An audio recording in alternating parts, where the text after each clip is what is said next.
Hello everyone, welcome to AVKS academy. मैं Naveen Shokeen, exam consultant at AVKS academy आपका स्वागत करता हूं। आज हम बात करेंगे इंग्लिश के बारे में।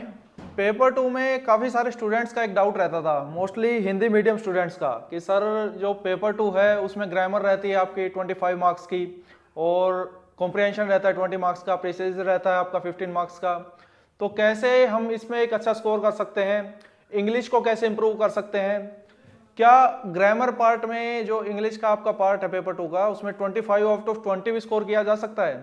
तो हमें अभी क्या ऐसी चीज़ें हैं जो आपके एक प्रिपरेशन में आपको हेल्प करेंगी और आप पेपर 2 में 100 प्लस तक भी आप स्कोर कर सकते हैं अगर आप एस्से, आर्गुमेंट, रिपोर्ट तैयार कर लेते हैं। लेकिन बहुत सारे स्टूडेंट्स प्रिसाइज, कॉम्प्रिहेंशन और ग्रामर का इसको नेगलेक्ट कर देते हैं।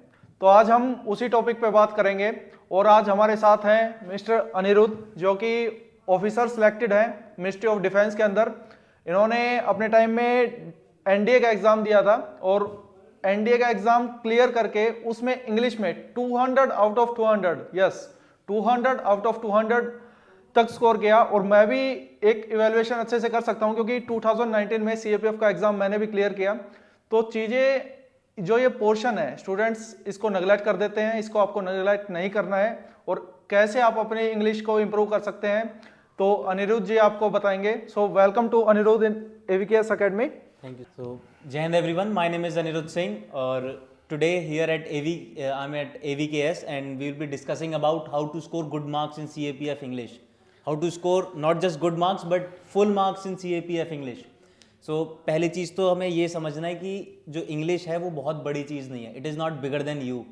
It is a very easy part and very good scoring part. आप ये 25 के 25 नंबर बहुत easily grab कर सकते हो. They are just like fruits in front of your table and you just have to stretch your hand and just eat them up, right. तो English में हद मार करके 50 से 60 रूल्स हैं। Just clear your concept, just learn them, उनको अच्छे से अपने मन में समझो और उन कंसेप्ट को अप्लाई करो।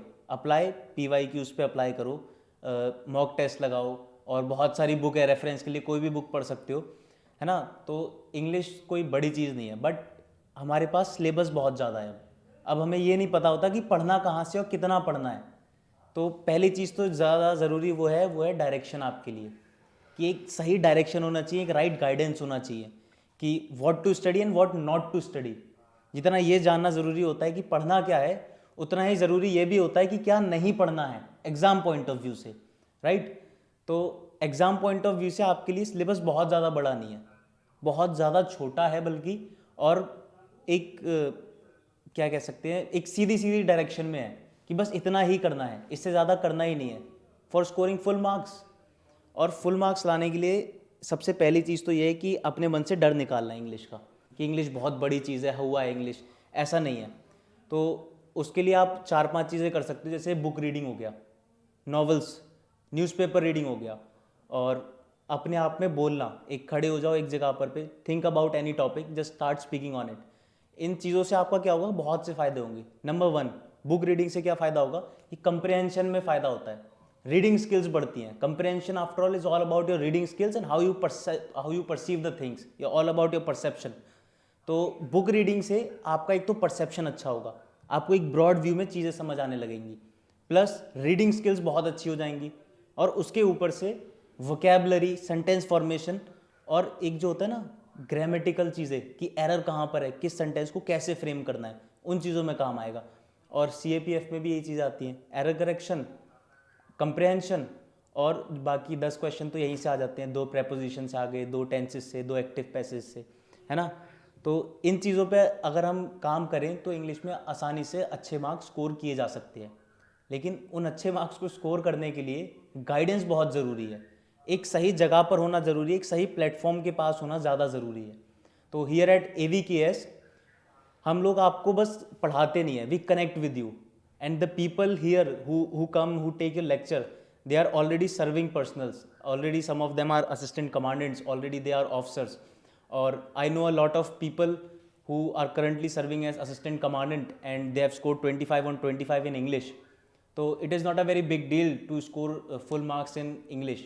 और बहुत से बच्चे ऐसे होते हैं जो बोलते हैं कि हम तो हिंदी मीडियम से आए हैं, हम कैसे कर लेंगे। तो भाई हिंदी मीडियम से हो इंग्लिश मीडियम के लिए, इंग्लिश सभी के लिए इंग्लिश है। और मैंने अपने टाइम पर एनडीए में 200 on 200 स्कोर किया था इंग्लिश में। अगर मैं कर सकता हूँ तो anyone can do it. Hindi medium, English medium, there is no difference. It is all about how you perceive the things, it is all about your mentality, it is all about your hard work, the dedication you put in, the enthusiasm with which you are studying, that is all that matters. And all of these combined together, accompanied by the right guidance at the right place at the right time, all of these things together lead towards success. Success आपके लिए क्या है कि आपको अच्छे marks लेकर आगे आने हैं, आपको पेपर क्लियर करना है। और ये जो 25 नंबर इंग्लिश की हैं ये बहुत ही ज़्यादा आसान है और प्लस स्कोरिंग है, आपका स्कोर एकदम से बूस्ट कर सकते हैं।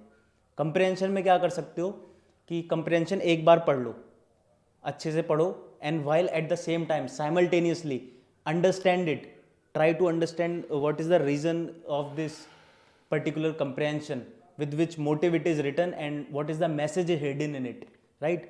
फिर रीड इट अगेन, उसको तुरंत के तुरंत दोबारा पढ़ो। जब आप पढ़ी हुई चीज़ दोबारा पढ़ रहे हो तो उसमें बहुत ज़्यादा टाइम नहीं लगता। डू नॉट थिंक दैट कि मैं दो बार पढ़ूंगा तो उसमें टाइम वेस्ट हो जाएगा। टाइम वेस्ट वहाँ होगा कि आपने एक बार पढ़ा, क्वेश्चन देखा, फिर दोबारा पढ़ रहे हो, फिर क्वेश्चन का आंसर लिख रहे हो, वो टाइम वेस्ट है। 2 बार पढ़ो, 2 बार पढ़ने के बाद the moment you read that question ultimately you are directed towards the answer, ultimately it happens. That is how you do the things, it is proper time management. और न्यूज़पेपर रीडिंग आपको एक सही direction में वो सिखा देगा कि sentence formation क्या होता है। आपके 5 नंबर के एरर करेक्शन आते हैं, तो वो 5 नंबर बहुत ही ज़्यादा क्रूशियल हो जाते हैं आपके लिए, क्योंकि एक तो बहुत ईजी है लेना और ऊपर से आपके हाथ में है वो चीज़, आप एकदम से उठा सकते हो। तो English is not a very big deal, it is all about your right guidance. English में हद मार करके 50 रूल्स हैं, उनको पढ़ लो, समझ लो, 25 नंबर कहीं नहीं गए। बस it is all about where you take the guidance from, at the right place it must be, in the right direction it must be. Here at AVKS we connect with you, we make you future officers. जय हिंद। और अगर हम चीज़ों को summarise करें तो जैसे कि आपका अभी आपके पास समय है, तो अभी आप न्यूज़पेपर रीड अगर नहीं करते हैं तो न्यूज़पेपर रीडिंग आपकी हेल्पफुल होगी। पेपर 2 में आपके एसे वाले पार्ट में भी हेल्पफुल होगी और आपके इंग्लिश वाले पार्ट में तो सबसे ज़्यादा हेल्पफुल होगी। दूसरा, आप जब डेफ में हॉबी भरेंगे तो न्यूज़पेपर रीडिंग या न्यूज़ रीडिंग आप हॉबी मेंशन कर सकते हैं, आपको ब्लैंक नहीं रहना पड़ेगा उस समय, आप अपनी हॉबी पे अभी से काम कर सकते हैं। इवन मेरा जो इंटरव्यू का मीडियम था, मैंने वो हिंदी मीडियम चूज़ किया था कि इंटरव्यू का, तो मैंने जब हिंदी में इंटरव्यू स्टार्ट किया तो 2 पर्सन थे उन्होंने मेरा हिंदी में लिया और लास्ट के 2 पर्सन ने इंग्लिश में इंटरव्यू लिया। वो चेक करते हैं कि इंग्लिश इस बंदे को आती है या नहीं आती है। इंग्लिश इतनी आनी जरूरी है कि वो अपना मैसेज आपको डिलीवर कर सके।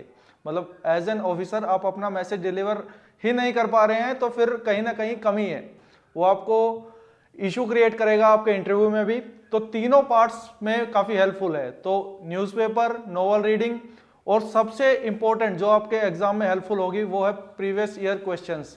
वो प्रीवियस ईयर क्वेश्चंस आपको इस प्लेटफॉर्म पे भी करवाए जाएंगे, यूट्यूब चैनल पे भी। और अदरवाइज आप जब तक यहाँ पे स्टार्ट होते हैं खुद से भी आप यूपीएससी की साइट से डाउनलोड करके आप मार्क कर सकते हैं, आप चेक कर सकते हैं कि क्वेश्चंस किस टाइप के आते हैं, कॉम्प्रिहेंशन क्या है। उसका कोई सिलेबस थोड़ा ही होता है, वो तो आपको एक रीडिंग, आपकी रीडिंग स्किल्स है कि आपको 18 मिनट में 20 मार्क्स का पेपर अटेम्प्ट करना है। तो समय सबसे ज़्यादा इंपॉर्टेंट है, तो आप वो प्रैक्टिस से ही कम होगा। तो ये कुछ चीज़ें थी जो पेपर 2 में स्टूडेंट्स का डाउट्स रहता था कि ग्रामर में कितना स्कोर किया जा सकता है, कितना करना सेफ स्कोर रहेगा। अरे आपको 25 आउट ऑफ 25 स्कोर कर सकते हैं आप। कॉम्प्रिहेंशन में आप अच्छा स्कोर कर सकते हैं, प्रिसाइज राइटिंग में आप अच्छा स्कोर कर सकते हैं। उसका एक प्रॉपर फॉर्मेट है, वो टाइम टू टाइम आपको बताया जाएगा। फर्दर हमारे ऑफलाइन और ऑनलाइन दोनों बैच अवेलेबल हैं, अगर आप ज्वाइन करना चाहते हैं तो वो भी ज्वाइन कर सकते हैं। फ्री ऑफ कॉस्ट भी कोई गाइडेंस रहती है तो एवीकेएस ऑलवेज देयर, एवीकेएस हमेशा आपके लिए तैयार है आपको फ्री गाइडेंस भी देने के लिए। आप जो गिवन नंबर है उस पर कॉल करके आपके अपने डाउट क्लियर कर सकते हैं। फर्दर कोई दिक्कत आती है तो आप कमेंट सेक्शन में बता सकते हैं। तो इस वीडियो में इतना ही रखते हैं कि ग्रामर और इंग्लिश का क्या रोल है, मतलब इंग्लिश और इसको कैसे इंप्रूव कर सकते हैं। और पेपर 2 से रिलेटेड वीडियो जल्दी लेके आएंगे। Thank you Anirudh sir, thank you to everyone, thank you, जय हिंद।